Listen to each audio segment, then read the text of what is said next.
Folks, Norm the teacher here, and I've got another 3-minute metalworking lesson that I want to share with you. Introductory metalworking lesson. This is a little bit of an update on what I have to do on the lathe to further the progress of my laser light adapter on my gun.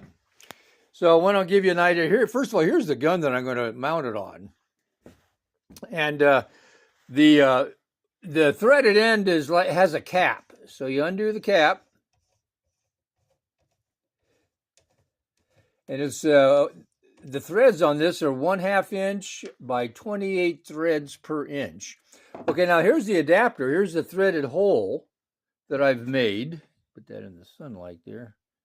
All right, well, there's threads in there. So it threads on like this. Now notice there's no through hole. There's no through hole there. So ATF, don't get all excited. This is not a suppressor. This is simply an adapter to hold my laser light so I can zero in this scope at different yardages. Matter of fact, you can see the progress I've made here. At some different yardages, these numbers here represent how high I have to tilt this scope for that particular yardage with a particular type of ammunition. I've done it for 75 yards, but I haven't had a chance to do any shooting yet. And so this is only a rough adjustment of the scope to make sure I hit the backstop. On my first shot, I don't want to miss the backstop. That's a big safety no-no, is missing a backstop.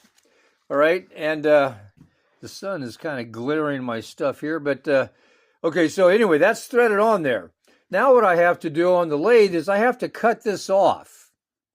And I have to bore a hole so that this end of the laser light, will fit in there. And it'll fit in like this. And you can see then that I can then turn on that laser light, and the beam will land on the target where the barrel is pointing, because it's just direct in line with the center axis of the barrel. That's why it has to be on the end of the barrel, not under it or above it.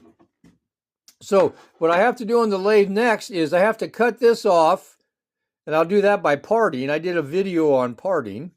And then I have to bore a hole the size of this diameter, except a little bit smaller, because I want it to fit real snug and tight.